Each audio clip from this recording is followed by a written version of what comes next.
yurak urib tursa bas. Assalomu alaykum obunachilar. Hozirlarga ko'pchilikka qiziq bo'lgan jizni tayyorlashni o'rgataman. Birinchi bo'lib go'shtni dumbalarini addenniy qilib mayda to'g'ri tagiga terib olamiz. Bismillahirrohmanirrohim. Qozonga mana mayda qilib go'shtlar yog'larini tagiga terib olamiz. Bu go'sht tashlaymiz. Bismillah.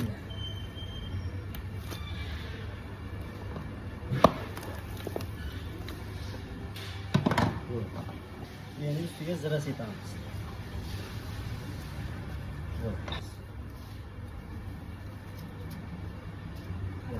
Su qo'yamiz.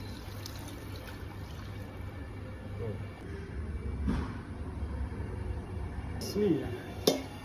Endi buni past olovda 2 soat milqillatib qaynatamiz, gaziga nazorat qilib turamiz.